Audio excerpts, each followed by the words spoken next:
बिस्मिल्लाहिर्रहमानिर्रहीम। अस्सलाम वालेकुम नाज़रीन, आप देख रहे हैं प्रोग्राम सिटी एट 10। मैं हूं आपकी मेज़बान अना यूसुफ। उम्मीद है आप सब लोग ठीक ठाक होंगे। अपना बहुत सारा ख्याल रखिए। आशूब चश्म की वबा बहुत तेज़ी से फैल रही है, सो ऐसे में आपने क्या करना है, बहुत सारे लोग कॉल्स करके मैसेज करके पूछें कि किसी बहुत अच्छे मुस्तनद डॉक्टर से कुछ अच्छे से ड्रॉप्स बता दें।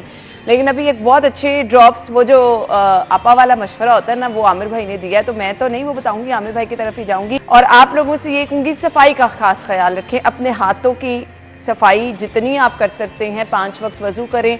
हाथों को जो मुतासर लोग हैं वो भी, और जो नहीं मुतासर वो भी, हाथ बार बार धोएं। पर्सनल हाइजीन पे जितना फोकस करेंगे उतना आप इस तरह की वबाओं से महफूज रह सकेंगे। अल्लाह ताला हम सबको महफूज रखे। सो वो टोटका क्या था? आमिर रजा खान साहब और इमरान यूनुस ने आज हमें ज्वाइन किया है, उनकी तरफ चलेंगे। अस्सलाम वालेकुम। टॉप स्टोरीज की तरफ आते हैं, लेकिन बड़ा आजमूदा और बड़ा मुझे लग रहा था इफेक्टिव टोटका है, तो मैं चाह रही थी कि इफेक्टिव टोटका क्या है। टोटका तो नहीं इसको कहेंगे, ये तो अपने अपने नहीं, वो तो मैं वैसे मजाक में थोड़ा, लेकिन अगर आपके पास आबे जमजम है और अगर आप 3 टाइम पर उसको आंखों में डालें तो ये इन्फेक्शन का बेहतरीन इलाज है। इसका ज़ाती तजर्बा मुझे मक्का में हुआ था। मेरी बेटी को कान में इन्फेक्शन था। अच्छा। और उसको कम सुनाई देता था। डॉक्टर ने कह दिया कि जी इसका ऑपरेशन के अलावा कोई हमारे पास हल नहीं है। काफ़ी देर से हम इसका इलाज करा रहे थे। हम उम्रे पे गए मियाँ बीवी, तो वहाँ पे बेटी भी साथ थी।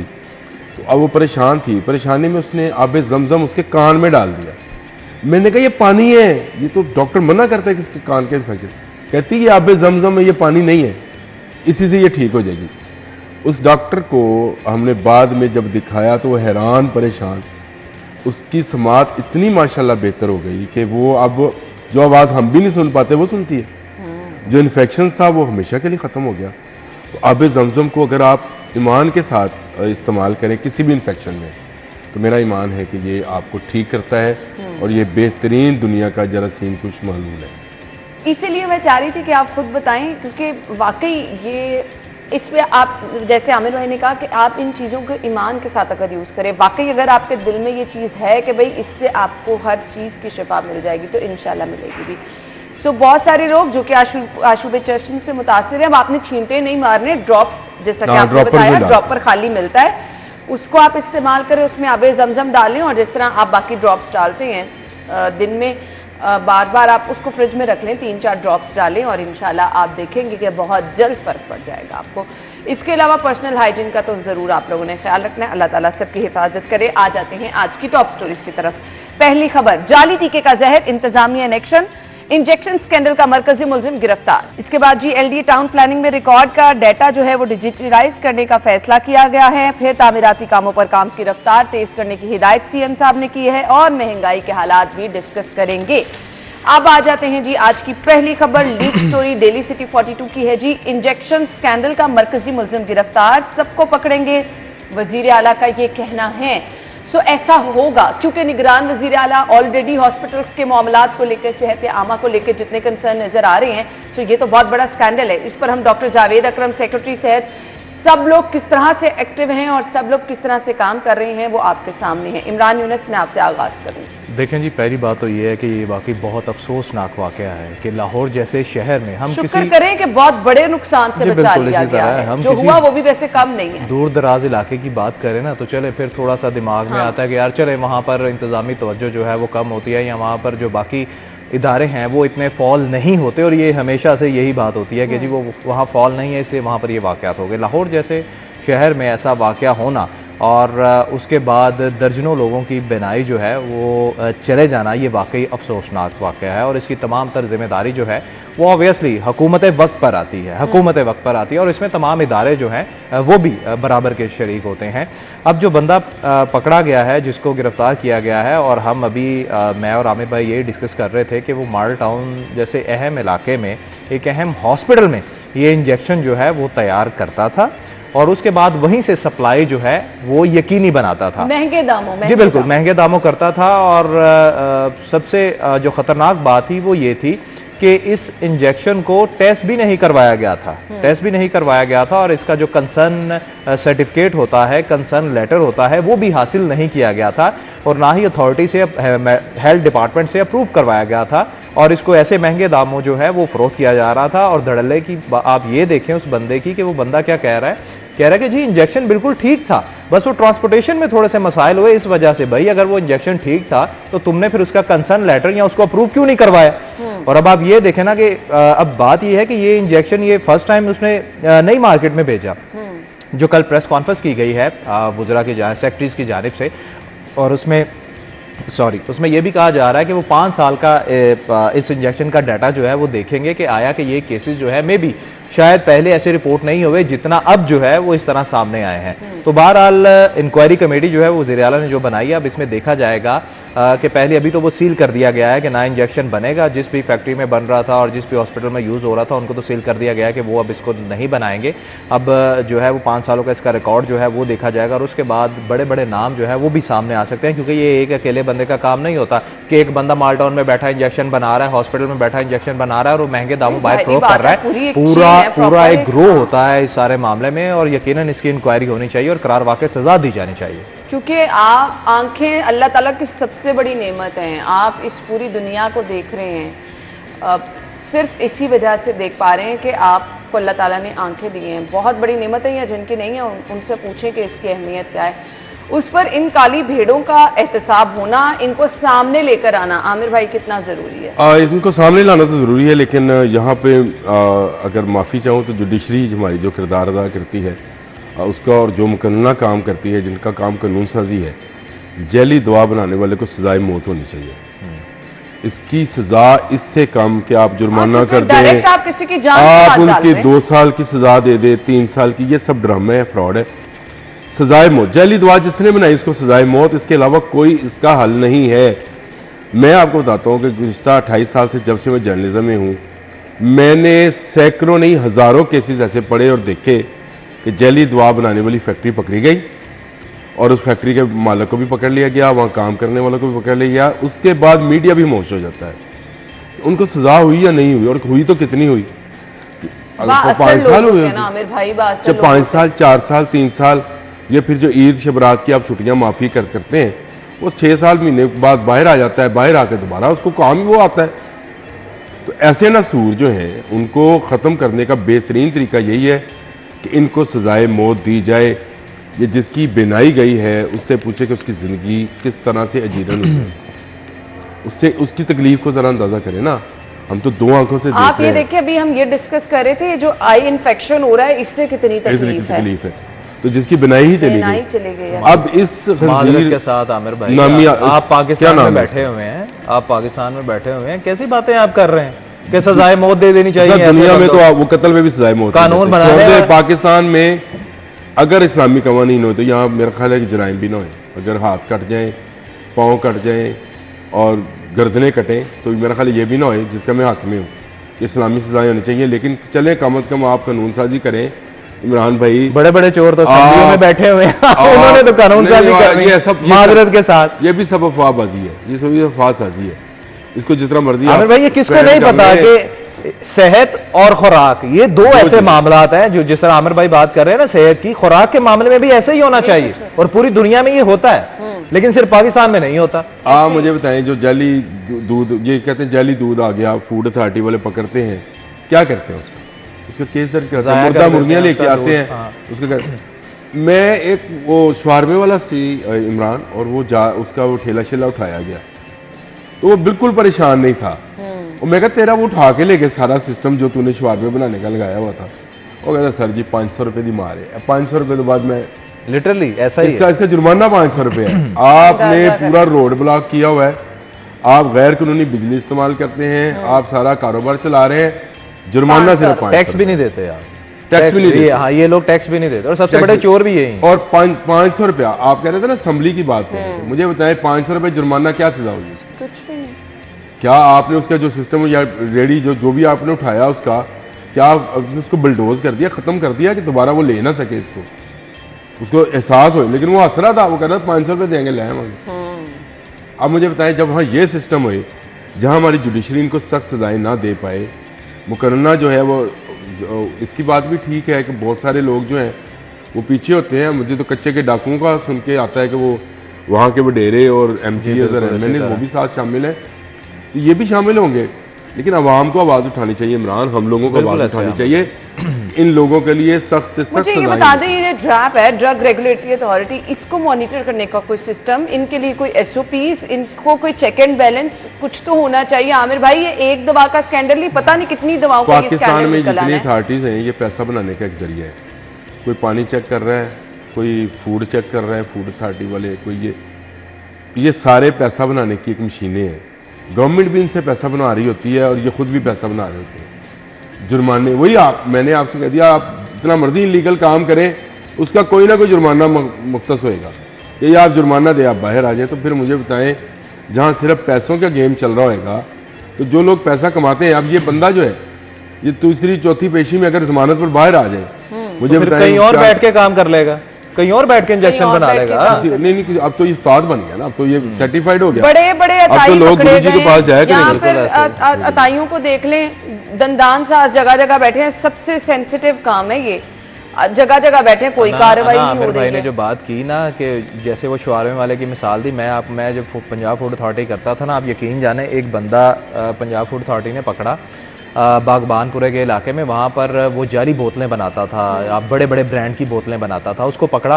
अच्छा, फूड अथॉरिटी क्या करती है, उसका एक तो वहीं पे माल जो है वो डिस्कार्ड कर देती है, सामान ज़ाया कर देती है, और उसकी जो मशीनरी होती है उसको उठा लेती है और काट के ज़ाया कर देती है।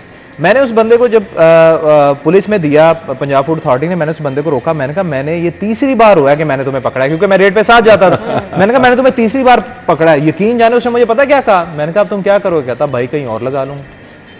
मतलब कोई डर खौफ नहीं है, उन्हें पता है हाँ, उन्हें पता है कि हमें जितना छूट मुझे जाना फाइन है, होगा, जुर्माना जितना देना मेरा है, सामान जाया बाहर हुआ है, चले इतना जाना। तो मैंने 1-2 दिन में कमा लेना। कमा लेना, और यही बात है कि यहाँ पर कवानीन जो है वो सख्त होने चाहिए। पूरी दुनिया में कवानीन जो है वो बहुत सख्त हैं। और मैं हमेशा, ये पिछले प्रोग्राम में भी मैंने ये बात कही थी, जो आमिर भाई ने की है, मैं इसको सेकंड करूंगा, कि जो हमारे यहाँ पर इदारे बने हैं, अथॉरिटीज़ बने हैं, उनकी कारकर्दगी का मेयार पता कैसे जांचा जाता है कि यार ये कितना फाइन कर रहा है, ये कितना रेवेन्यू जनरेट कर रहा है। इदारे और अथॉरिटीज़ इसलिए बनाई जाती हैं कि वो माशरे की इस्लाह कर सके, और जब वो अथॉरिटी कम रेवेन्यू जनरेट करती है ना, तो इसका मतलब ये होना चाहिए कि उस इलाके में या उस शोबे में हालात बेहतर हो रहे हैं। और यहाँ पर कहते क्या है कि जी आपने कम रेवेन्यू जनरेट किया है, आप काम ठीक नहीं कर रहे, और ये आपका टास्क है, आपने इतना ही करना है। ये मैं तो फिर तो ऐसे ही होगा ना। ड्रग इंस्पेक्टर साहब थे, वो अरबपति थे माशाल्लाह से, ड्रग इंस्पेक्टर जो दवाई को चेक करते हैं। और बाद में वो जब वो कत्ल हो गए और उनकी बेगम जो है वो फिर सियासत में आ गई, वो पैसे लेकर सारे के सारा, और उन्होंने यहाँ से इलेक्शन भी लड़ा लाहौर के अंदर से, और उनकी बड़ी धूम मची। मुझे बताएं, आपने मुअत्तल किए, सरकार से भी अब बात कर लेते हैं कि सरकार आपने मुअत्तल किए, आप इनका ऑडिट करा देना ज़रा, इनकी जदादें कितनी है, आपको समझ आ जाएगी। पता चल इनकी मनकूला गैर मनकूला जदादों का पता चलाएं। एक एक ड्रग इंस्पेक्टर, ये आप कहते हैं ड्रैब क्या करता है, ड्रैब पैसे इकट्ठे करता है वो लाइसेंस देने के, लाइसेंस टू किल, कि किसको जिसको मर्जी मार लो। यहाँ पे आप मुझे बताओ, सारी दुनिया ढूंढ रही होती है कि यार वो बाहर जा रहा है कोई बंदा, तो यार पैनाडोल तो मंगवा दे। यहाँ जो पैनाडोल बन रही है उसमें क्या है जी, सही बात है, वो क्यों इतनी इफेक्टिव है और ये क्यों इतनी इफेक्टिव नहीं है? नहीं है, बिल्कुल सेम सॉल्ट है ना जी, पैरासीटामोल सॉल्ट है उसका, बाकी अद्वियात में क्यों उसमें वो नहीं है? तो ड्रैब क्या कर रहा है इसमें? मैं सिर्फ छोटी दवा की नाम ले रहा हूँ। ये जो महंगी अद्वियात हैं जो कि अरबों रुपए में इस्तेमाल की जाती हैं, कैंसर है, हार्ट डिजीज है, शुगर है, ब्लड प्रेशर है, दायमी बीमारियां हैं, उनकी अद्वियात पे क्या कुछ नहीं कमाया जाता, ड्रैब क्या कर रही है? सबको पता है अमर भाई, सबको पता है ये क्या करते हैं। पर मुझे नहीं समझ आती कि ये इतना घिनौना कारोबार करने वाले, इनके अंदर से कभी आवाज लेकिन नहीं है ना, आई। माजरत के बहुत साथ सॉरी आपकी बात काट रहा हूँ, ये जब तक ये निगरान गवर्नमेंट रहेगी ना, इसने नथ डाली हुई है। मैंने पहले भी आपको कहा था कि मेरी का ना कुछ डॉक्टर्स के साथ ऐसी मुलाकात हुई, दोस्त हैं, मैं बताता हूँ, दोस्त है मेरे, मैं उनके साथ बैठा, डॉक्टर्स बैठे हुए थे 4-5, यकीन जाने उन डॉक्टर्स ने पता है क्या कहा, उन्होंने कहा यार ये वजीर आला कब जाएगा, इसने तो नाक में दम। अच्छा, उन्होंने वुजरा की बात नहीं की, उन्होंने सेक्रेटरीज की बात नहीं की, उन्होंने महकमे की बात नहीं की, उन्होंने उनको पता ना वजीर आला की बात, वज़ीर आला यार ये कब पहुंच जाता है जाएगा, तो ना फिर ये बाकी- सोता है ना हमें चैन लेने देता है। और आप यकीन जाने कल लाहौर जू के एक अहम ऑफिसर से मेरी मुलाकात हुई और उसने भी यही कहा, कहता है यार ये बंदा ना सोने नहीं देता हमें, प्लीज जरा इसको कहें जरा हाथ हिला रखे। मतलब हर बंदा परेशान है, क्यों बंदा परेशान पता क्यों है? काम करना पड़ रहा है, ठीक है। वजीर आला जब हॉस्पिटल में जाता है काम लेता है, वजीर आला के पास पास तो वजीर भी परेशान, तंग है वजीर।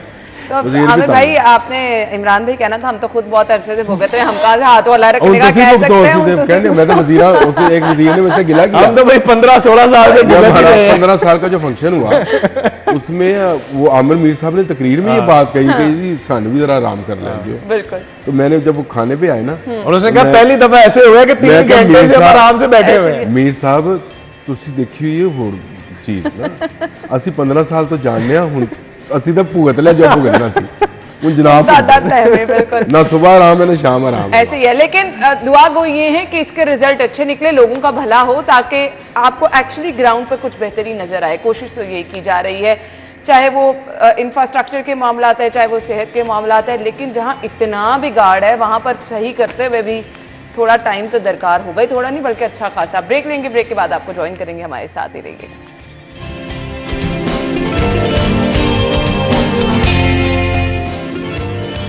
खुश आमदीद, वंस अगेन वेलकम बैक। और पता नहीं अब ये होने से आवाम को फ़ायदा होगा या नहीं होगा, क्योंकि मैं अक्सर ये टर्म यूज़ करती हूँ कि कुछ महकमे ऐसे हैं जहाँ से खैर की खबर तो वाकई नहीं आती, कभी अच्छा लोगों का हो जाए वहाँ पर सुनने में नहीं आता। खैर, एलडीए का टाउन प्लानिंग में रिकॉर्ड को डिजिटलाइज करने का फैसला, जमा कराए जाने वाले नक्शों की स्कैनिंग का भी फैसला किया गया है। क्या फायदा होगा इस फैसले से, आवाम की जिंदगी में क्या बेहतरी आएगी? आवाम की जिंदगी में तो बहुत बेहतर, अगर डिजिटलाइज कर दिया जाए तो बहुत बेहतर नहीं होगा। लेकिन ये एक ऐसा महकमा है टाउन प्लानिंग का, जो टाउन प्लानर आता है, आप कोई एक टाउन प्लानर उठाकर मुझे बता दें जो पाकिस्तान में इस वक्त रहायश है, सबसे पहले वो फैमिली बाहर भेजता है, अच्छा, उसके बाद वो काम शुरू करता है यहाँ पे। उसकी रीजन क्या? उसके पैसा, सही, आपकी जितनी सोसाइटीज बननी है इनमें को क्या लीगल है क्या इलीगल है वो किसने करना है? टाउन प्लानर ने। आपके नक्शे हैं, मुझे याद है कि मेरे यहाँ तो नक्शा पास कराना ही आसान काम नहीं है आमिर भाई। मेरे एक कज़न का घर बन गया, बन के उसके ऊपर एक टैंकी बन गई, तो एक बुलडोज़र लेके एलडीए हलकार आ गया। अच्छा। ये मुस्लिम टाउन की बात है, ए ब्लॉक की। अच्छा, उन्होंने मुझे फ़ोन किया, मैं अखबार में होता था, मैं चला गया, मैंने कहा क्या हुआ? कहता जी नक्शे के पीछे टैंकी नहीं सी पानी की। सीरियसली? अल्लाह की कसम। तो ਅਸੀਂ ਹਟਾਉਣ ਆਏ, ये पक्की टैंकी नहीं तुसी बना सकते, तुसी वो तो प्लास्टिक की टैंकी रख सकते। मैं कहा अगर नक्शे दी ये नहीं, चीजें तो आई डोंट थिंक सो नक्शे का अच्छा हिस्सा वो नहीं गिराने एक बुलडोजर लेके आए साथ। होगा। अच्छा, अब मुझे समझ, मैंने कहा यार तू ये बुलडोजर सा लेके आया है, ये तू डराने के लिए लेके आया है। टैंकी वो दूसरी मंजिल के ऊपर है, उसके ऊपर भी एक मोमटी है, अपने घर में कोई जो मोमटी के मर्जी ऊपर एक बनाए। टैंकी है, पानी है। हाँ। कहता जी नक्शे में हमें दिखाएं कहाँ इन्होंने पास कराई है पानी वाली टैंकी। खैर, जरा उसके बाद लोगों जब की मैंने घर सहूलत बनाया के ना, लिए मैंने बता पानी दें, वाली ये टैंकी नक्शे में बात की। चीजें होती हैं, ये होती मेंशन है, करना होती है। होती मैंने है। कराई बाद में, अच्छा। जब मैंने घर बनाया ना एयरलाइन सोसाइटी में। अच्छा, हमें पे मैंने कभी नहीं सुना कि नक्शे में आपने अंदर आपने क्या जब क्या पैसा कुछ बनाना बनाना। होए तो आप वो आटा गुंदी हिलनी क्यों है, पंजाबी की बड़ी मशहूर कहावत है। तो ये टाउन प्लानर्स ग्रीन एरियाज पे सोसाइटियां बना बना के खरबपति हो गए। खरब से भी ऊपर कोई होता है, मुझे नहीं पता, हमें तो खैर इतना भी नहीं पता। खरब से ऊपर कोई होता है? नहीं जी, हम कोई अरब भी होता होना। इतनी खरब ठंडी से आप होता है, कोई अरब भी इमरान होता भाई ने। है, ऐन वाला। तो ये खरबपति हो गए, इलीगल सोसाइटियां बनवा रहे हैं। और एक पानी वाली टैंकी पे ये बुलडोजर लेके आते हैं, ये है टाउन प्लानर। और इन पे अल्लाह ही हाफिज़ है, ये डिजिटलाइज हो जाए, शायद कोई आवाम को सहूलत मिल जाए। वन विंडो पे जो है हमारे वज़ीर आला वो काम कर रहे हैं, और चाइना भी गए तो वहाँ भी वन विंडो लोगों के चेक कर रहे थे कि वन विंडो पे कैपेसिटी मैं कहती हूँ जितना आवाम इस इदारे से परेशान है, एक एक कदम पर आपको पैसे लेने के लिए लोग ये बैठे होते नक्शा नवीसों से इनकी वो ये होती है, नक्शे लीगल्स बनते हैं, फिर इनलीगल्स पे तामीरात होती हैं। इस लाहौर शहर के अंदर जगह जगह आपको दुकानें मिलेंगी, जगह जगह आपको स्कूल मिलेंगे, जगह जगह। क्या उन्होंने कमर्शलाइज कराया होता है? सवाल घरों में स्कूल बने हुए हैं। टाउन प्लानिंग वालों के साथ शामिल होके, क्योंकि इमरान ने बोलना, सॉरी इमरान, बाद में ये ना कहकर आओ बैठ गए साथ। वो टाउन प्लानर जो है उनके साथ मिलकर ही ये काम हो रहा है। ये खरबों अरबों रुपए ये कमाते रहेंगे, चाहे आप कंप्यूटर पे ले जाए, जब तक ये एआई सिस्टम पे नहीं ना आएंगे कि इनकी जगह कोई रोबोट ना बैठ जाए, तब तक ये पैसा खाना बंद नहीं करेंगे। इनकी वाहिद एक उनका यही पेट हाल जो है, सही कवर कहा करें। आपने। पर इमरान आप बोल ये रहे मैन पावर खत्म कर देंगे हर जगह, क्यों लोगों को बेरोजगार करने की तरफ आ गए आप? जी, एआई सिस्टम की बहुत बड़ी मिसाल दी और मैं इस बात को सेकंड करता हूँ। देखें, शहबाज शरीफ जब वज़ीर आला पंजाब थे तो उन्होंने तब ये डिसीजन लिया था कि हम जो सरकारी महकमे हैं उसमें पेपरलेस सिस्टम जो है वो करेंगे। लेकिन माजरत के साथ आपकी जो ब्यूरोक्रेसी है उसने ये होने नहीं दिया। कैसे होने देंगे? वो खुद और उनके नीचे जिनकी अब बात आमिर भाई भी कर रहे हैं, तो वो कैसे इस चीज़ पे अमल दरामद जो है वो होने देंगे? एलडीए के हवाले से बात करें, एलडीए जो है वो किसी भी शहर का सबसे अहम डिपार्टमेंट और हिस्सा समझा जाता है। मेरे ख्याल के मुताबिक शहर बनता ही उससे, शहर बनता ही उससे, ठीक है। और इस इदारे को तो मैं तो कहता हूं कि वो इदारा बनना चाहिए जिसकी लोग मिसाल दिया करें। लेकिन माजरत के साथ हमारे यहाँ पर आप अभी भी किसी टाइम भी चले जाएं एलडीए, आपको बाहर लोग रोते हुए नजर आएंगे। यही वजह थी कि वज़ीर आला जो है ये खुद जब वहाँ पे सरप्राइज विजिट करते थे, इनफैक्ट हमारे खैर वज़ीर आला का जो अपना स्टाफ है उसको भी नहीं पता होता था कि हम एलडीए रेड करने जा रहे हैं। वन विंडो सेल जाते थे और वहाँ पता चलता था जी किसी से एक्स्ट्रा पैसे लिए जा रहे हैं, किसी का काम जानबूझ के डिले किया जा रहा है। ऐसे मसाइल वो भी एलडीए के वन विंडो सेल में नजर आए, जहाँ वन विंडो सेल जो है वो तो लोगों को सहूलत देने के लिए होता है, ठीक है ना, इदारे की बेहतरी के लिए होता है, और उल्टा ये फिर वही अपना काम जो है वो लगाए हुए थे। ये बात वाकई हकीकत है कि लाहौर शहर में जो सबसे बड़ा बिगाड़ पैदा किया है ना, वो इसी इदारे ने किया है कि बगैर नक्शे के, मुझे बताएं यहाँ पर आप सरकारी जगह पर या अपने घर के बाहर एक ईंट भी आप जो है वो इनकी मर्जी के बगैर नहीं लगा सकते। यकीन माने अंदरून शहर का नक्शा जिस तरह से बदला है, घरों में किस तरह फैक्ट्रियां बनी, रातों रात घर टूट के प्लाजे तो बन आपके इदारे उसमें इन्वॉल्व होते हैं ना, तो ये कोई कैसे बगैर कर लेता है? एलडीए के इन्वॉल्वमेंट के बगैर ये सब चीजें हो गई। अब आप ये देखें जो रिकॉर्ड जो डिजिटलाइज करने जा रहे हैं, अब इसमें भी ना कई कदगने हैं। वही बात है कि जब तक इंसान के अंदर जिम्मेदारी नहीं होगी, को खौफ खुदा नहीं होगा, हराम हलाल की तमीज़ नहीं होगी, और दूसरा उसके ऊपर जो कवानीन बनते हैं उसको चेक एंड बैलेंस करने के लिए वो कवानीन बेहतर नहीं होंगे, ये सिस्टम ठीक नहीं हो सकता। चाहे आप डिजिटलाइज कर लें, चाहे आप मैनुअल सिस्टम पे कर लें, किसी भी डिपार्टमेंट में ये चीज़ें नहीं होंगी। माजरत के साथ हमारे यहाँ पर जो कवानीन बनाते हैं, चाहे वो असम्बलियों में बैठे हुए हैं या इदारों में बैठे हुए हैं, अना वो भी इन्वॉल्व हैं। हमारे सामने ऐसी हजारों मिसालें हैं, सबको हम जानते हैं, वो भी इन्वॉल्व होते हैं। बात कर रहे हैं एक्साइज में 100 दफा सही साहब ने बताया सेंट्रलाइज डाटा किया जा रहा है और पेपरलेस काम किया जाएगा, उसके बावजूद आप अपनी मर्जी का नंबर ले सकते हैं। हालांकि उन्होंने कंप्यूटराइज नंबर जारी करा दिए कि जी आप अपना फाइल नंबर देते हैं और आपको नंबर जो है वो खुद कंप्यूटर जो है वो अलॉट करता है, लेकिन उसके बावजूद आप अपनी मर्जी का नंबर ले सकते हैं। मैंने लिया है, ये चीजें नहीं, मैंने लिया है। ऐसी मिसालें जो है वो हर डिपार्टमेंट में पाई जाती हैं। जब तक ये पेपर है ना, मैं तो परेशान हो गया आमिर भाई, जब तक ये पेपर है ना, पेपरलेस नहीं हो सकती कोई भी काम। ये आपने बिल्कुल चले इसी बहाने से जहां मर्जी इस्तेमाल करें। कायद के अकवाल की कदर नहीं तो कायद की तस्वीर की तो कदर हो रही है ना। पेपरलेस नहीं हो सकती जब तक ये पेपर मौजूद है, पेपरलेस नहीं हो सकती। ये वो पेपर है जो फाइलों को भी पहिए लगा देता है और अफसरान को भी पहिए लगा देता है। तो भाई सबको निचा के रखा हुआ है। ब्रेक की तरफ चले जाते हैं, ब्रेक के बाद वापस आएंगे, हमारे साथ ही रहिएगा।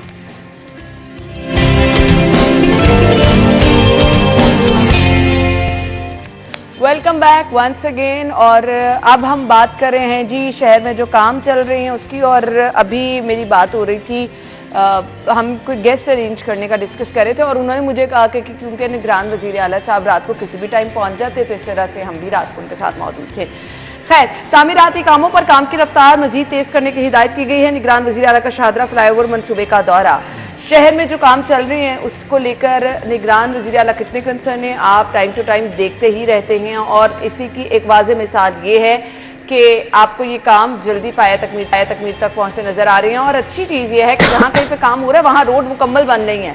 अभी मैं अकबर चौक से गुजर के आई हूँ तो सबसे अच्छी चीज़ मुझे ये लग रही थी, क्योंकि नॉर्मली हम देखते थे जहाँ कहीं काम हो रहा होता था वहाँ पर आपका ट्रैफिक बिल्कुल जो है वो बंद कर दी जाती थी, लोग परेशान होते थे। इमरान जी देखें, बिल्कुल आप जो बात ये कर रही हैं कि जहाँ भी तरक्याती या तामीराती काम होता है वहाँ पर रोड जो है उनको बंद कर दिया जाता है और अल्टरनेट रूट जो है वो दिया जाता है।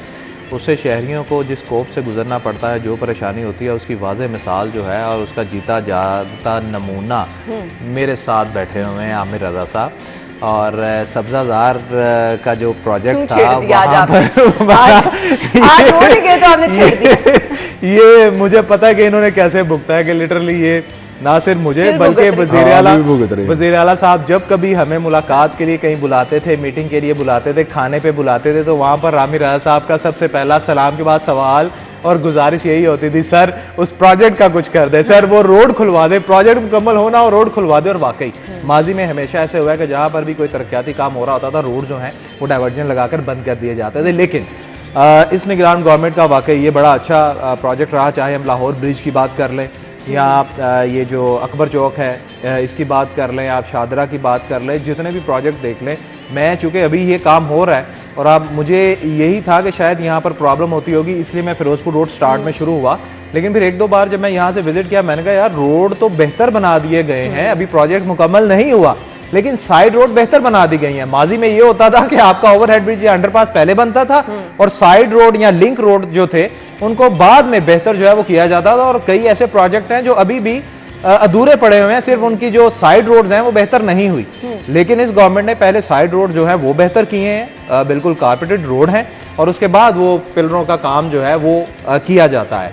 और वज़ीर आला की एक्टिवनेस के हवाले से जो आप बात कर रही हैं उसकी वाज़ेह मिसाल एक और ये भी है कि जब ये चाइना से जिस दिन वापस आए हैं चाइना के टूर से, रात को ये चाइना के टूर से वापस आए हैं और उसके बाद फौरी तौर पर ये जो है बाकी ये जितने भी प्रोजेक्ट्स थे जिसमें शादरा था, अकबर चौक था और दीगर प्रोजेक्ट थे उनके दौरे पे निकल गए और आपकी तमाम ब्यूरोक्रेसी जो है वो भी बेचारी रात को उठी है और उसी तरह वो ट्राउज़र और टी शर्ट में बेचारे जो है वो वहाँ पर पहुँच गए। तो जब आपने काम लेना होता है ना तो इसी तरह लिया जाता है और ऐसे ही काम लिया जाना चाहिए और ऐसे ही किया जाना चाहिए। इस गवर्नमेंट के बारे में इस वज़ीर आला के हवाले से जब हम बात करते हैं कि ये ज़्यादा कंसर्न क्यों है हेल्थ को लेकर, एजुकेशन को लेकर या तरक्याती कामों को लेकर, वो इसलिए क्योंकि इनका अपना कोई स्टांस नहीं है। ना इनके अपने तालीमी इदारे हैं, ना इनके अपने हॉस्पिटल्स हैं, ना इनकी अपनी कंस्ट्रक्शन कंपनी हैं। ये अगर काम कर रहे हैं सिर्फ इसलिए कर रहे हैं कि जितनी देर के लिए आए हैं सुरखरू होकर जाएँ, अवाम को सहूलत देकर जाएँ। बाकी जितने वज़ीर आला हैं ऑब्वियसली उन्होंने क्या करना होता है, उन्होंने अपने MP MNAs को खुश करना होता है, किकबैक्स लेनी होती हैं और बाद में फिर उनके जब केसेस बनते हैं ना वो सामने आते हैं। तो बहरहाल अगर इन प्रोजेक्ट्स के वाले शादरा का प्रोजेक्ट है, शादरा फ्लाईओवर का, आप यकीन जाने ये शादरा के रहायशियों के लिए एक गनीमत है और जितनी दुआएं वो लोग देंगे ना यकीन जाने वो कहीं से मिलने वाली नहीं होता था। बिल्कुल ऐसे ही। आमिर भाई आपका एक कमेंट चाहिए, CM साहब ने 2 और प्रोजेक्ट्स का दौरा किया जिसकी अपडेट आई है, मुझे वो भी शेयर चलें आप करें, उनकी अपडेट दे दें, उसके बाद बात कर लेंगे। ऐसी कोई बात नहीं है, कहीं कहीं जो है अब आपके शिकवे शिकायत होंगे जिसकी वजह से आप नहीं, मेरा कोई शिकवा शिकायत नहीं है। अकबर चौक में एक खंबा हटाया है लेकिन उसके नीचे जो पिलर था ना वो मौजूद है जिसकी वजह से बोटल नेक बनती है टाउनशिप मेन बाजार की तरफ जाने के लिए। मैं तो ठेकेदार से कहने लगा भाई अगर खंबा हटा ही दिया है उसको भी हटा दो क्योंकि अब उसको किसी काम का नहीं है, पुल के साथ है, वहाँ बोटल नेक बनती है, रोजाना घंटों ट्रैफिक ब्लॉक रहती है। ये अकबर चौक की बात करो आप। नहीं, ये अच्छी चीज है। आप एज अ रोड यूजर ये चीजें अगर फील कर रहे हैं, आपको लग रहा है कि इसकी वजह से ट्रैफिक का दबाव हो रहा है, तो अभी तो काम चल रहा है। ये बात है, मैं मालडोन लिंक रोड की तरफ से जाता हूँ, मैं कल 2 दिन गया हूँ, गुजरा हूँ, वो भी मुझसे जैन साहब ने कहा कि जी वहाँ से जाके देखो क्या बनता है। एक ही वो पिलर है जिसको उन्होंने मुझे बताया कि वहाँ रोक के जब पूछा तो उन्होंने कहा जी कि ये 6 हफ्ते हो गए हैं और बिल्कुल एक बेकरी है उसके सामने माल्टन रोड पे, वो ठेकेदार वो पिलर हटाने को तैयार नहीं है क्योंकि उसने गिराना है उसको, लेकिन वो उस पर मजदूर नहीं लगाएगा क्योंकि वहाँ वो घंटों ट्रैफिक फंसाएगा। आप सर्विस लेन की बात कर रहे थे, साइड लेन रोड्स की बात कर रहे थे, मैंने कहा ये भी एक लुकमा दे। नहीं, ये बड़ी अच्छी चीज़ आपने मेंशन की है, तो ज़रूर अगर उसकी वजह से ट्रैफिक को प्रॉब्लम है तो उसको हटाना चाहिए जी। अभी एक अपडेट है जी, देखिए ये बड़ा अहम था क्योंकि ये एक ऐसा रूट था जिसमें मोटरवे तक जाने के लिए आपको रिंग रोड से दोबारा मुल्तान रोड की तरफ पूरा रेविन रोड क्रॉस करके फिर आप उस पर जाते थे। तो ये दरमियान में से रिंग रोड के साथ ही से रास्ता जाएगा जो आपको मोटरवे तक ले जाएगा। आपको बहुत बड़ा शहर का वो चक्कर जो है, लंबा चक्कर जो है वो आपका बच जाएगा और आपकी स्पीड भी तेज हो जाएगी। आप मुल्तान रोड पर शहर को क्रॉस करते हुए चले जाएंगे और अगर आप मोटरवे पे जाना चाहेंगे तो वो भी आपको यही से रास्ता मिल जाएगा। फ्यूल की बचत, तो मेरा ख्याल है ये फ्यूल की भी बचत है, काम की भी बचत है। और दूसरा आपने वज़ीर आला का पूछा था, कल वो CBD भी गए थे और उन्होंने वाल्टन रोड का जो लिंक बना रहे हैं, कमाल है। और इतना टाइम इंफ्रास्ट्रक्चर को लाहौर के दे रहे हैं और बाकी शहरों में भी दे रहे हैं। ये हमें इसलिए पता है कि मुझे मुल्तान भालपुर भी देखना पड़ता है, तो वहाँ पे भी आजकल काम तरक्याती काम हो रहे हैं।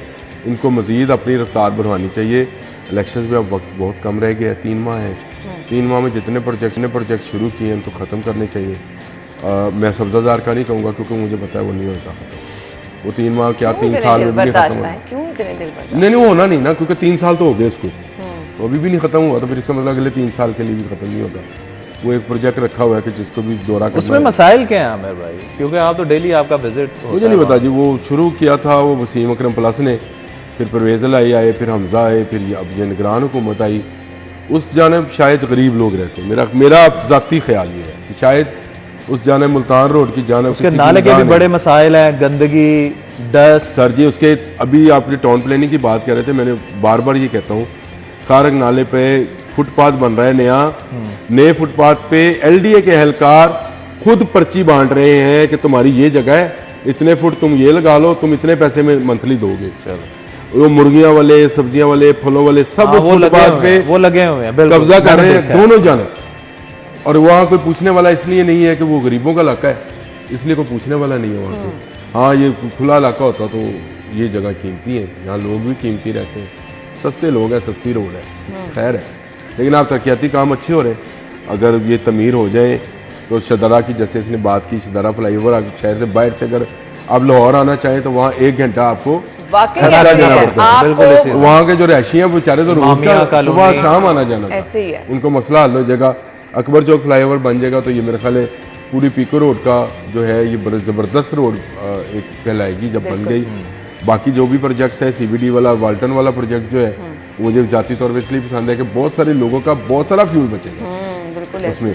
तो बाकी रोड्स को भी साथ साथ काम चलता रहे। और वज़ीर आला का ये काम बहुत अच्छा है कि सुबह हो, शाम हो, रात हो, वो इन तरक्याती कामों का दौरा करते रहते हैं। अभी भी उन्होंने जो दौरा किया है सदरन लूप का, हाँ बिल्कुल यही है, मकसद यही है कि बर वक्त पाया तक मील तक पहुंचे और आवाम को सहूलत मिले। चलें, आपको जितना टाइम मिला उसमें आप कुछ अच्छा करके दिखाना चाह रहे हैं आवाम की सहूलत के लिए, आवाम के फ़ायदे के लिए, तो इसके लिए हम दुआ गो भी हैं कि ये काम खुश उसलूबी से हो। थैंक यू सो मच, बहुत बहुत शुक्रिया। नाज़रीन, हम हेडलाइंस के बाद आएंगे।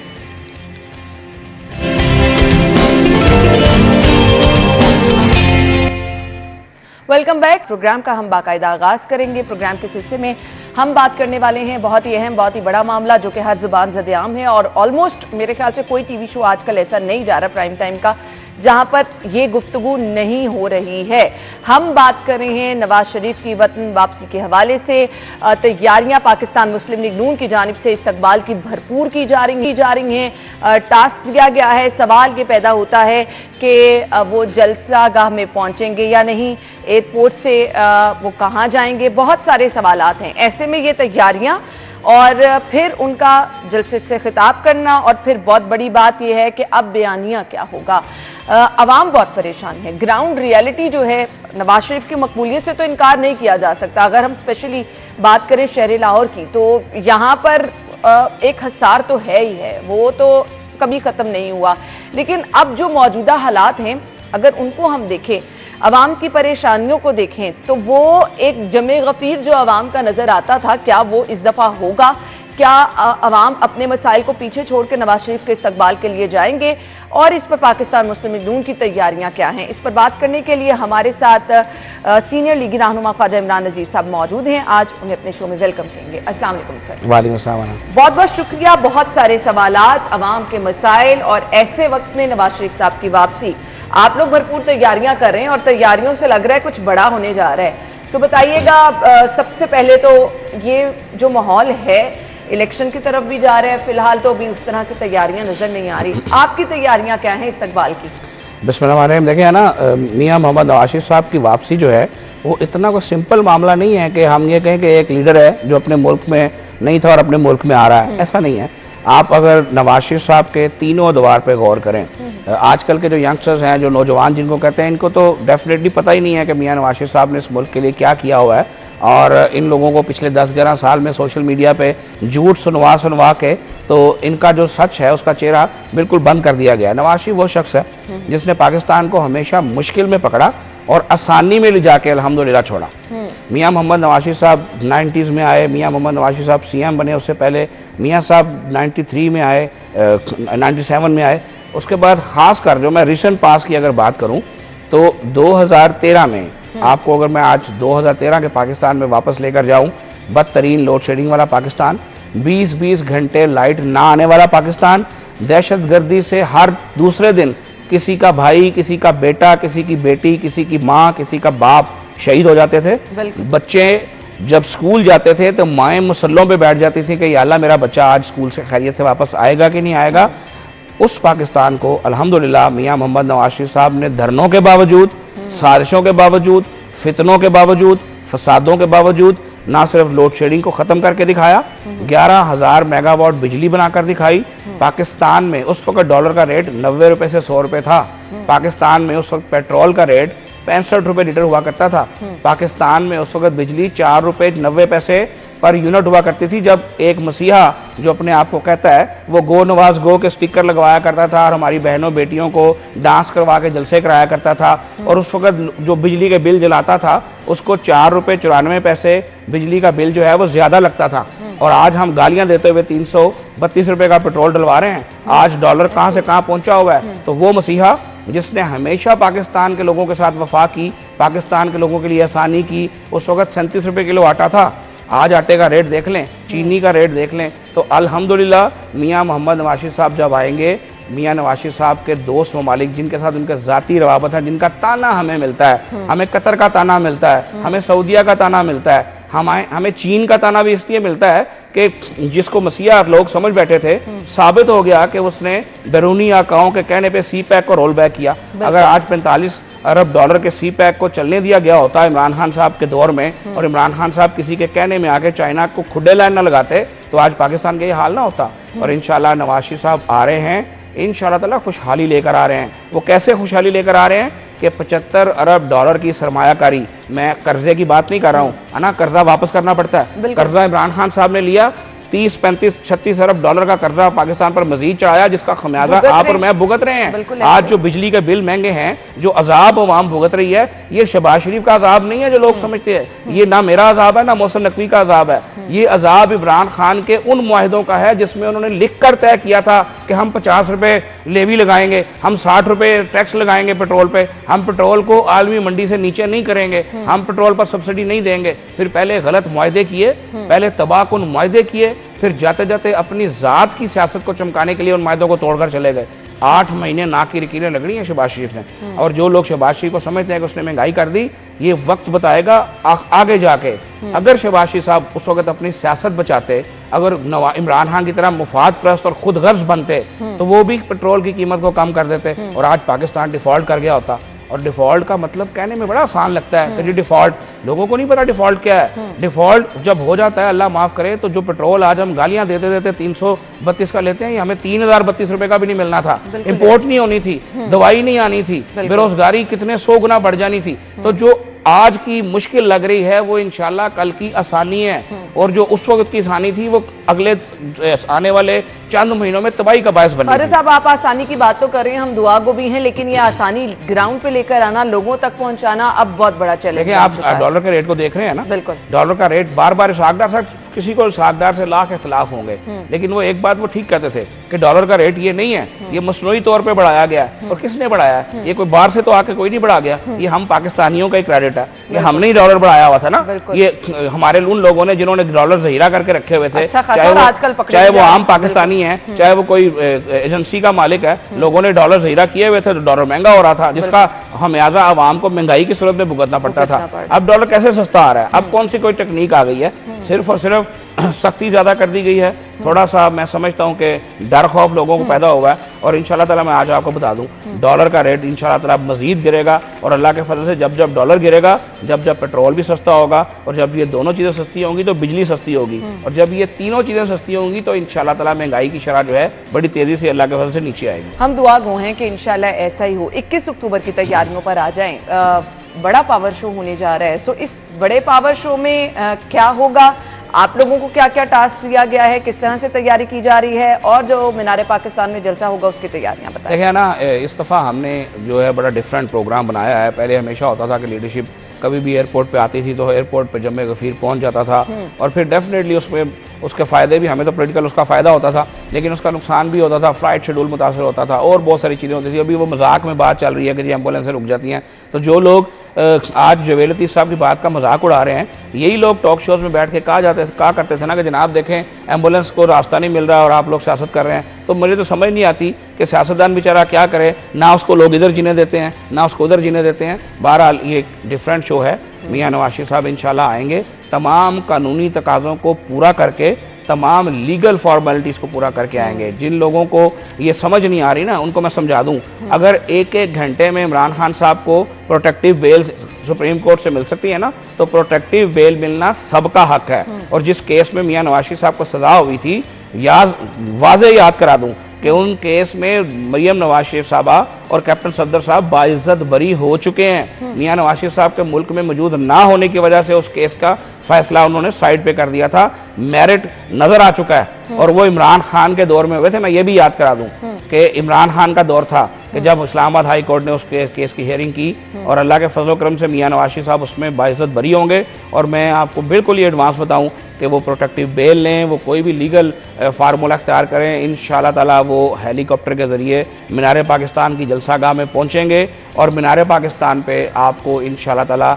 डिफरेंट स्टैंडर्ड और डिफरेंट कल्चर और डिफरेंट वेलकम कैसा आप देख रहे हैं उनका? क्या आप समझते हैं कि लोग अब आ जाए ना जरा आवाम के मसाइल की तरफ? खालिद साहब, बड़ा मुश्किल है आजकल लोगों के लिए, 2 वक्त की रोटी सब्जी नहीं कोई खरीद सकता। एक शख्स जब आवाम के ये मसाइल हैं तो फिर आवाम उस ग्रुप का, देखिए अवाम के उन मसाइल का हल भी तो कहीं से होना है ना, अवाम को कहीं से होप भी तो नजर आनी है। तो वो होप अल्लाह के फजल से मियां मोहम्मद नवाज शरीफ है। और वो इसलिए है कि मियां नवाज शरीफ का माजी मैंने आपको बता दिया, मैं आपको पुरानी बातों में नहीं लेकर गया। मैं गवादर पोर्ट की बात नहीं की, मैंने एटमी धमाकों की बात नहीं की। आज अगर पाकिस्तान अल्हम्दुलिल्लाह सिक्योर बैठा हुआ है तो जुल्फ़िकार अली भुट्टो शहीद और मियां मोहम्मद नवाज शरीफ की वजह से बैठा हुआ है कि जिन्होंने एटम बम का एक खालिक था और एक ने एटम बम बनाकर दिखाया। अगर ये ना होता तो आज हमारा दुश्मन हमें खा गया होता। और जिस तरह से हमें शौक चढ़ा हुआ है अपनी फौज को बदनाम करने का, अपने इदारों को बदनाम करने का, अपने झंडों को इसलिए जलाने का, खुदा ना खास्ता कि आपका एक मकबूल लीडर जो है वो बड़े चंद दिनों के लिए जेल में चला गया। तो आप जिस मुल्क में रहते हैं, जिस मुल्क ने आपको पाला है, जिस मुल्क ने आपको पोसा है, जिस मुल्क का खाकर जवान हुए हैं, उस मुल्क का झंडा जलाने को बाइस फख्र समझते हैं। लानत है ऐसे लोगों की सोच के ऊपर जो पाकिस्तान आर्मी के खिलाफ इन जज्बात को करते हैं, उन शहीदों की बेहुरमती करते हैं कि जिन शहीदों ने अपने बच्चे यतीम करा लिए लेकिन आपके बच्चे आज सुख का सांस ले रहे हैं। तो उन लोगों को मैं वार्निंग देना चाहता हूं कि पाकिस्तान आपके बाप का नहीं है, आपके अब्बा जी का नहीं है। जो पाकिस्तानी पासपोर्ट जलाने की बात करेगा उसका हिसाब करेंगे, जो पाकिस्तान का झंडा जलाने की बात करेगा उसको नहीं रहने देंगे इंशाल्लाह ताला पाकिस्तान में। इस पाकिस्तान में नवाज शरीफ जैसे लीडर की इसलिए जरूरत है कि अपनी जात की हमेशा नफी की है। क्या कारगिल इश्यू के ऊपर क्या नहीं हुआ किसी को नहीं पता। नवाज शरीफ साहब ने उसको अपने ऊपर नहीं लिया। नवाज शरीफ साहब की बेटी को उनके सामने गिरफ्तार किया जाता है, बेटे को जेल में रखा जाता है, साथियों को गिरफ्तार किया जाता है, 2-2 साल 2.5 साल भतीजा कैद काटता है। हमने तो कभी पाकिस्तान का झंडा जलाने की बात नहीं की, हमने तो कभी पाकिस्तान का पासपोर्ट फाड़ने की बात नहीं की। तो जब हम बात नहीं करते तो इन लोगों को भी कोई हक नहीं है कि जिन्होंने सारी जिंदगी याशी की है। वर्ल्ड कप का गर्दान सुन सुन के सुनाने वालों को मैं ये कहूंगा कि पाकिस्तान की बदौलत ही सब कुछ था, पाकिस्तान की वजह से ये सब कुछ था। इस मुल्क के लिए तगोदो करनी है। खादर साहब हमारे साथ मौजूद हैं। मियां मोहम्मद नवाज शरीफ जब वतन वापस आ जाएंगे, सियासी मंजरनामे पर तब्दीली क्या आएगी और फिर बयानिया का होगा, वोट को इज्जत दो। हमने ये भी बयानिया देखा, महंगाई मुकाओ का बयानिया भी। अब ऐलान क्या खुद मियां साहब करेंगे, इस पर भी हम बात करेंगे। ब्रेक का कहा जा रहा है, ब्रेक लेंगे और ब्रेक के बाद जब वापस आएंगे तो इन तमाम मामलात पर हमने गुफ्तगू करनी है। ब्रेक के बाद आपको ज्वाइन करेंगे।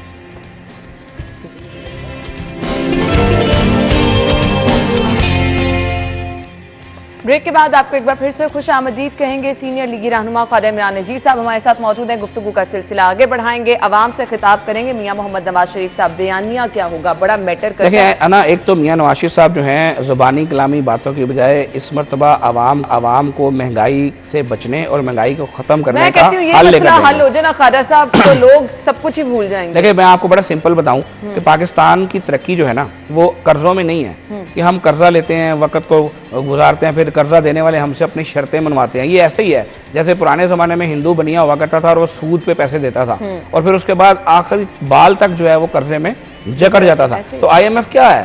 IMF वही है।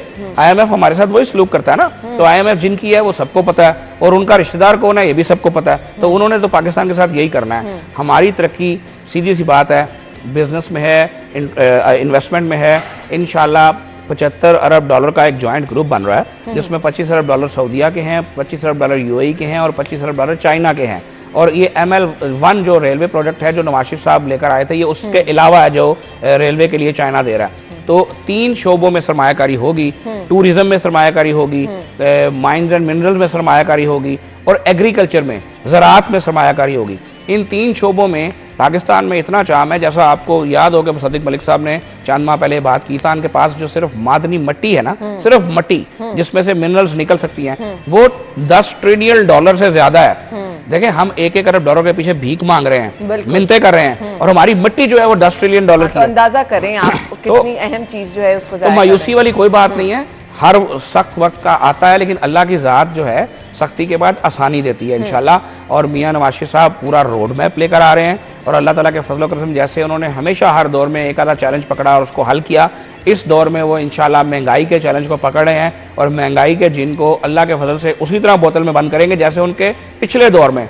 2017 में अल्लाह करे खालिद साहब ऐसा हो जाए। 5% महंगाई थी, 5%, आज तो 25-30% पे पहुंच गई है। 5%, 3 से 5% महंगाई उनके दौर में रही है। और ये मेरे ज़बानी कलामी बात नहीं कर रहा, जो आजकल बड़ा शौक है ना बच्चों को गूगल करने का और सर्च करने का, तो बच्चों मेरी आपको रिक्वेस्ट है कि आप जो जैली सोशल मीडिया सुनते हैं ना, झूठ पर मबनी, उसकी बजाय जरा नवाज शरीफ साहब की इतवार के फिगर्स जो हैं उनको गूगल पर सर्च किया करें, आपको पता चलेगा कि ज़बानी कलामी बातें करने वाला कौन है और काम करने वाला कौन है। कि ये मामला जो है अवाम का बहुत बड़ा मसला हल हो जाए। खादिम इमरान नज़ीर साहब हमारे साथ मौजूद हैं, उनसे गुफ्तगू का सिलसिला आगे बढ़ाएंगे। बात हो रही है नवाज शरीफ की वतन वापसी के हवाले से, अवाम से वो खिताब करेंगे, अवाम के मसाइल किस तरह से हल करेंगे, प्लान क्या है वो भी खालिद साहब ने बता दिया। सियासी मंजरनामे पर क्या तब्दीली आएगी, वो PDM का रोल कहाँ जाएगा, वो जो तमाम इकट्ठ था, मुझे लग रहा है वो भी कुछ अब डिस्टर्ब तो होगा। देखिए ना, बेसिकली PDM की ज़रूरत क्यों पड़ी? जब भी आपका मुल्क जो है वो मसाइल में होता है, बड़े इश्यूज होते हैं, तो आपने मुल्क की तमाम छोटी बड़ी इकाइयों को इकट्ठा करना होता है। यहाँ पर 4 भाई जो हैं वो एक घर में एक राय पे इकट्ठे नहीं हो सकते। तो मैं इस बात का क्रेडिट तो बहरहाल शहबाज शरीफ साहब को देता हूँ कि अपनी तबीयत के खिलाफ जाके उन्होंने PDM की 13 जमातों की 16 माह हुकूमत जो है वो बड़ी मुश्किल से चलाई, और जो मुश्किल तरीन फैसले उन्होंने करने थे, अगर वो ना करते तो आज मैं समझता हूँ कि पाकिस्तान, जिसका मैं बार बार कहता हूँ खुदा ना खास्ता डिफ़ॉल्ट कर गया होता। तो उस वक्त भी ये ज़रूरी था कि तमाम लोगों को, तमाम स्टेक होल्डर को साथ मिलाकर चलाया जाए। देखिए, अगर हमने तमाम लोगों को मिलाकर चलाना सीखा होता तो कालाबाग डैम कब का बन गया होता, और अगर कालाबाग डैम उस वक्त बन गया होता तो आज पाकिस्तान को ना एग्रीकल्चर में चैलेंजेस होते, ना लोड शेडिंग का चैलेंज होता, ना महंगी बिजली का चैलेंज होता। तो हमें अपने आप को भी तो देखना है ना कि हम लोगों ने क्या किया है। हम बातें बहुत बड़ी बड़ी कर देते हैं कि जनाब अवाम मर गई और अवाम का यह हाल हो गया, तो क्यों? वो भी तो कोई अवाम ही थी ना जिसने कालाबाग डैम नहीं बनने दिया। वो भी कोई अवाम ही होती है जो छोटे छोटे मामला को लेकर तो बड़े बड़े मसाइल खड़े कर देती है। तो हम लोग जो हैं वो लकीर के फ़कीर हैं, हमें इन सोचों से बाहर आना है। हमें प्रैक्टिकली ये देखना है कि हम मुल्क को कोसते हैं कि यार पाकिस्तान ने हमें क्या दिया है। अब पाकिस्तान ये सवाल करता है कि आप सब ने इस मुल्क को क्या दिया है, मैंने क्या दिया है, आपने क्या दिया है, और किसी और शख्स ने क्या दिया है। तो हमें भी इस मुल्क को देना सीखना होगा। और बहुत सारे लोग ये समझते हैं कि अगर हमने फ़र्ज़ करें कोई साबुन ख़रीद लिया तो उसमें हमने टैक्स दे दिया है तो हमने इस मुल्क का जो है ना एहसान उतार दिया। ऐसा नहीं है। जो जिनको टैक्स देना चाहिए, मैं गरीब इंसान की बात नहीं कर रहा हूँ, मैं मजदूर किसान की बात नहीं कर रहा हूँ, जिनको टैक्स देना चाहिए अगर वो टैक्स नहीं देंगे तो उसका बोझ किस पे पड़ेगा? गरीब अवाम पर पड़ेगा। जो बिजली चोरी करता है उसकी बिजली चोरी का बिल कौन देता है? वो जो बेचारा बिजली चोरी नहीं करता। तो ये गैर मुनसिफाना निज़ाम उस वक्त ख़त्म होगा कि जब अशराफिया को पूछा जाएगा और अशराफिया के साथ बात की जाएगी। मैं तो बड़े अदब से अर्ज़ करूँ कि पाकिस्तान का मुस्तकबिल जो है वो उसके लिए बहुत ज़रूरी है कि हम सब अपना लिविंग स्टैंडर्ड, जो मैं गरीब आदमी की बात नहीं कर रहा हूँ, मैं उस लोअर मिडिल क्लास की बात नहीं कर रहा हूँ जो बेचारा गुजर बसर करता है, मैं उनकी बात कर रहा हूँ जिनके पास बड़ी बड़ी गाड़ियाँ हैं, जिनके पास बड़े बड़े बंगले हैं, जिनके पास जो है उनको खुद भी याद नहीं उनकी क्या क्या जायदाद है। तो पाकिस्तान के डॉलर का रेट जब बढ़ा था तो बहुत सारे लोग चीखते थे कि इम्पोर्ट बंद हो गई जनाब, बड़ी ज़्यादती है, इम्पोर्ट खोलनी चाहिए। बहुत सारी ऐसी ज़रूरी आइटम्स हैं जिनके बगैर पाकिस्तान का गुजारा नहीं है। रॉ मटेरियल्स आने चाहिए थे, बहुत सारी ऐसी चीज़ें आनी चाहिए थी। लेकिन क्या जो लोग प्रेयर का वाटर पिए बगैर जिनको नींद नहीं आती, या जिनको इम्पोर्टेड आइसक्रीम खाए बगैर मज़ा नहीं आता, क्या उनके लिए इम्पोर्ट खोलनी चाहिए थी? बिल्कुल नहीं खोलनी चाहिए थी। और मैं ये समझता हूँ कि जब तक इन अयाशियों का सिलसिला बंद नहीं होगा, पाकिस्तान में करेंसी रेट का प्रॉब्लम रहेगा, पाकिस्तान के लोगों को ये माशी मसाइल रहेंगे। हमें सादगी सीखनी चाहिए, हमें अपना अपना लिविंग स्टैंडर्ड एक एक स्टेप वॉलंटरली डाउन करना चाहिए। आपने सही कहा। मैसेज क्या लाहौरियों के लिए होगा? मुझे देखें, लाहौरियों को मैं ये कहूँगा कि अपने उस मसीहा पे एक मरतबा फिर एतबार करें, उस मसीहा पे कि जिसने प्रैक्टिकली आपको हमेशा करके दिखाया है। जिसने लोड शेडिंग के जिन को बोतल में बंद किया, जिसने दहशतगर्दी के जिन बंद किया, जिसके दौर में महंगाई की शरह 3 से 5% थी, उस नवाज शरीफ को अगर ना निकाला जाता साजिश के तहत तो आज पाकिस्तान का ये हाल ना होता। अगर नवाज शरीफ के चलते उड़ते पाकिस्तान को, जिसकी GDP 5.8 थी, अगर साजिश के तहत नीचे ना गिराया जाता तो आज ये तबाह हाल ना होता। आए मिलकर नवाज शरीफ के हाथ में हाथ डालें और दोबारा पाकिस्तान की आवाम को इंशाल्लाह महंगाई से निजात दिलाएं और आसानी में लेकर जाएं। बिल्कुल, और यही एक वाहिद हल है। आपने अपने मुल्क की तरक्की के लिए अगर कुछ करना है तो हम बहुत सारे लोग ऐसे हैं जो कि तनकीद तो बहुत कर लेते हैं लेकिन अपना रोल नहीं देखते कि वो मुल्क के लिए क्या कर रहे हैं। थोड़ी सी ये भी कोशिश कीजिए, बाकी फैसला आवाम का है। Thank you so much Khalid साहब, बहुत बहुत शुक्रिया। नाज़रीन, हम चलेंगे एक ब्रेक की तरफ, ज्वाइन करेंगे ब्रेक के बाद।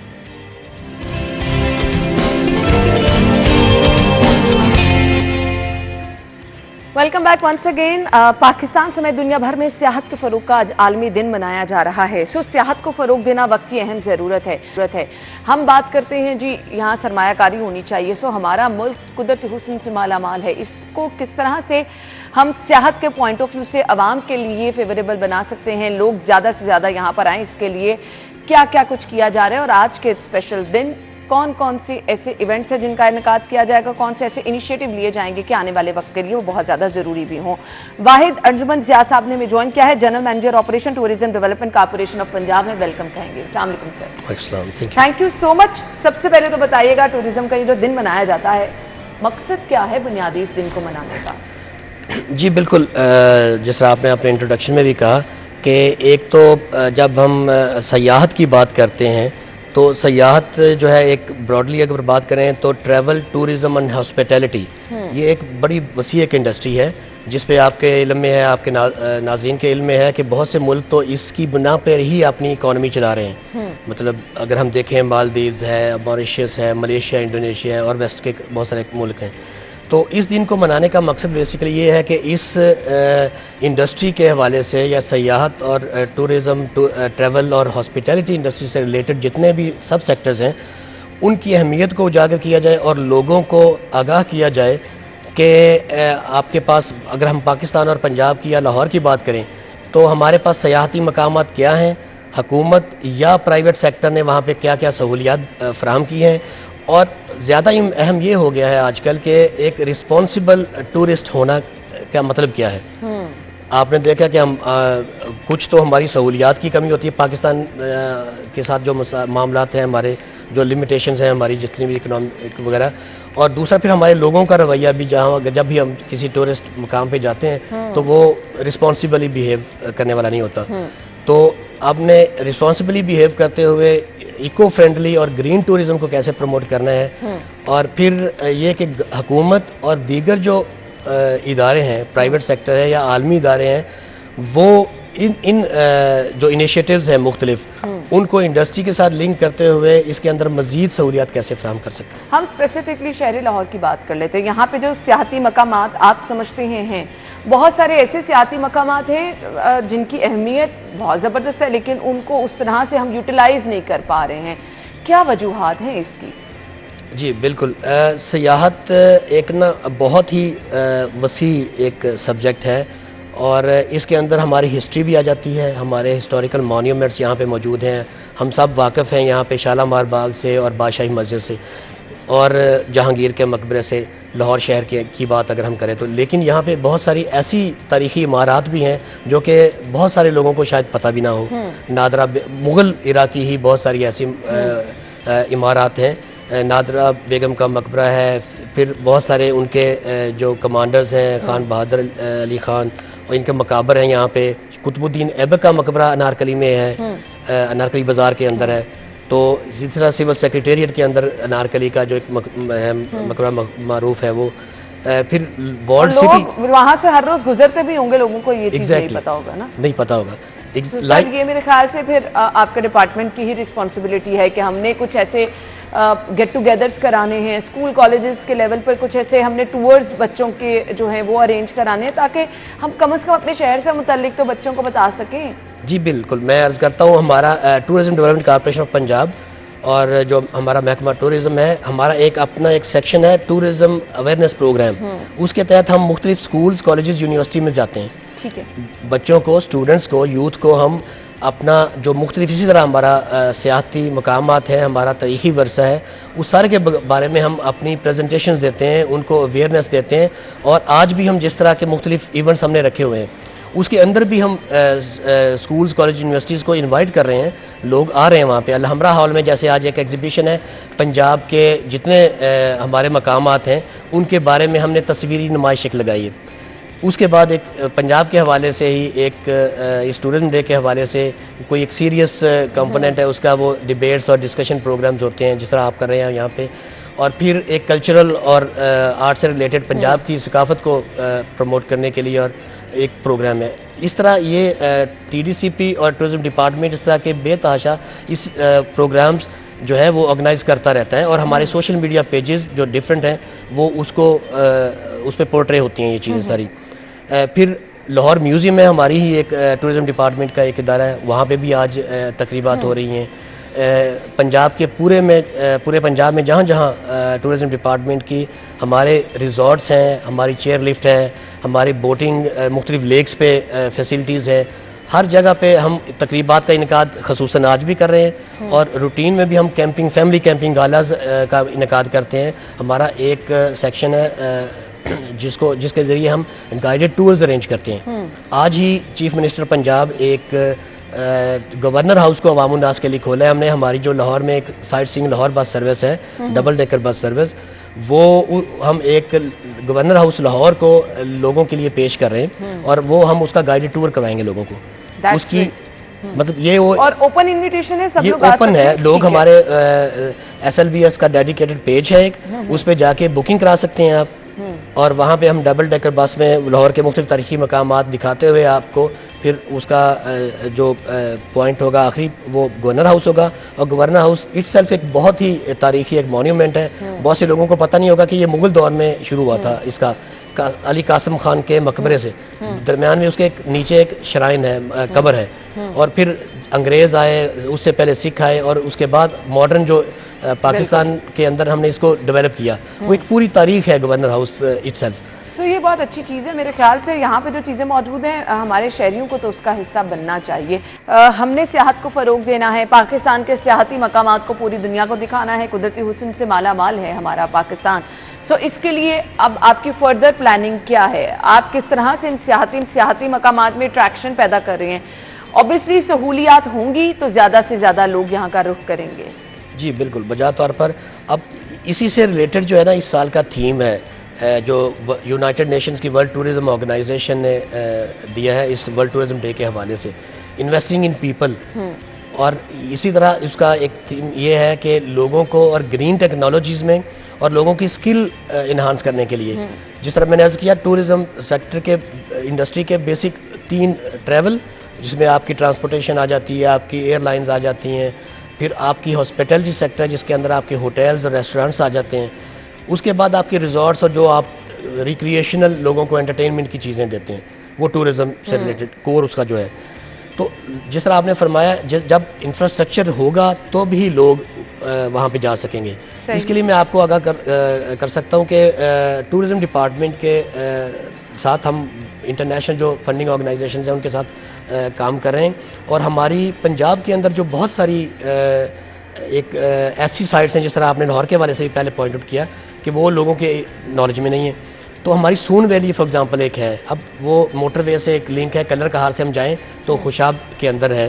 तो इसी हवाले से वहाँ पे रोड इंफ्रास्ट्रक्चर बन रहा है, वहाँ पे रिजॉर्ट्स बन रहे हैं हमारे, वहाँ पे खबेकी लेक और उछाली लेक में हमने जगह लेके वहाँ पे लोगों के लिए मज़ीद अट्रैक्शंस बना रहे हैं। इसी तरह चकवाल के अंदर जो सैदिन शाह एक तहसील है हमारी, वहाँ पे हमारी लेक्स हैं। चकवाल को लेक सिटी ऑफ पाकिस्तान भी कहते हैं। चकवाल और खुशाब 2 ज़िले हैं जहाँ पे माशाल्लाह नेचुरल लेक्स हैं हमारी बहुत बेतहाशा। और उसके ऊपर हमने मुख्तलिफ जगहों पे रिजॉर्ट्स अपने बनाए हुए हैं। वहाँ पे हम लोगों को जो वाटर स्पोर्ट्स हैं हम भी हमने 3-4 तो सर हम चाहेंगे ये काम जो है मजीद भी आगे बढ़े। थैंक यू सो मच, आपके वक्त का शुक्रिया। नाज़रीन हमें आपसे चाहिए इजाज़त, आप अपना बहुत सारा ख्याल रखिएगा। कल आपकी और हमारी मुलाकात होगी सेम टाइम पर। इजाज़त दीजिए, अल्लाह हाफ़िज़।